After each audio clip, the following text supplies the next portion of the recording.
మొన్నటి దాకా Nagababu sir X account block చేసుకునే కదా. బన్నీ మీద ఇండైరెక్ట్ గా చేసే వరకల్లా ఐకాన్ స్టార్ అభిమానులు అంటిస్తున్న సురుకులు తట్టుకోలేకనే కాతం కథా చేసుకున్నాని కూడా వచ్చింది. మళ్ళా ఏమైందో ఏమో ఎక్స్ లా ఎమ యాక్టివ్ అయి ఇగో ఇట్లా జన సైనికులకు జాగ్రత్తలు చెప్పుకుంటా వీడియోలు పెట్టిండు.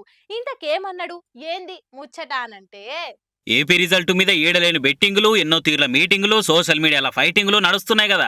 గెలిచేది కూటమి, వైసీపీకి ఓటమి అనుకుంటా ఇప్పటికే జోరుగా ట్రెండ్ నడుస్తుంది. పిఠాపురంలో పీకే ఫ్యాన్స్ అయితే ఎమ్మెల్యే గారి తాలూకాని బండ్ల మీద రాపించుకొని రేడియం దుకాణాలకు ఎన్నలేని గిరాకీ పెంచుతున్నారు. పవన్ ఫస్ట్ సార్ అసెంబ్లీలోకి పోయినట్టు ఫోటోషాప్ లో ఎడిటింగ్లు చేసి డీపీలు స్టేటస్లు కూడా పెట్టుకుంటున్నారు అజ్ఞాతవాసి ఆడుకోర అభిమానులు. ఇది ఇట్లుండగానే నాగబాబు ఉండి నారాజుగా కురమా అన్నయ్య నజీరు అన్నయ్య మన రోజు 4 తారీఖు అన్నయ్య అనుకుంటా జన సైనికులకు జాగ్రత్తలు చెప్పే వీడియో పెట్టిండు. ఎట్లయినా ఓడిపోతున్నామని తెలిసి రిజల్ట్ నాడు పంకపాటోలు పగబట్టినట్టు పంచాలు పెట్టుకుంటారు, కవ్వింపు చర్యలకు కర్టెనెత్తుతారు.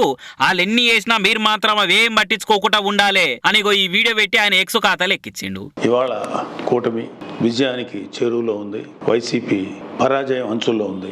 సో ఎప్పుడైతే ఒక మనిషి పరాజయం అవుతాడు అని తెలియగానే ఒక రకమైన ఫ్రస్ట్రేషన్ ఉంటుంది, ఒక కైండ్ ఆఫ్ వైలెన్స్ చేయడానికి, గొడవలు చేయడానికి సన్నద్ధులు అవుతుంటారు. మీ అందరికీ నా విన్నపం ఏంటంటే, ముఖ్యంగా జన సైనికులకి, వీర మహిళలకి, నాయకులకి రేపు ఓట్ల లెక్కింపు సమయంలో మనం సమయం పాటించి ప్రభుత్వానికి, ఎన్నికల సంఘం వారికి, పోలీసులకి మనం చక్కగా సహకరిద్దాం.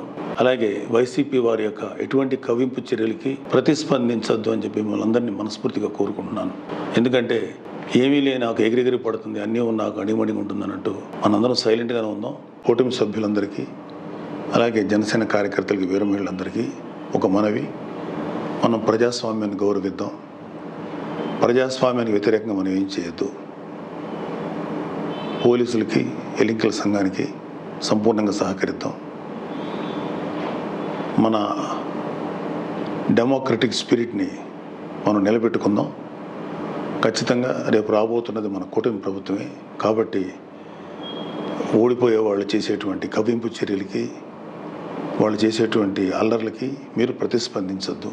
మరి ఇప్పటికే సిద్ధు సిద్ధార్థరాయ్ బాక్సులు బద్దలయ్యే తీరు బంపర్ మెజార్టీతో గెలిచినట్టు ఫిక్స్ అయ్యి ఫ్యాన్స్ పండుగ ప్రిపరేషన్లు చాలు చేసిరు. కూటమిదే పీఠమని మాటలు కూడా వస్తున్నాయి. ఇంతలే నాగబాబు ఈ వీడియో కూడా పెట్టే వరకలా జానీ ఫ్యాన్స్ లా జన సైనికుల్లా హుషారు జాయ్ అని లేచింది. మరి అంచనాలు, ఆశలు అన్ని ఏమైతే జూన్ 4 తారీఖు నాడు తెలుస్తుంది.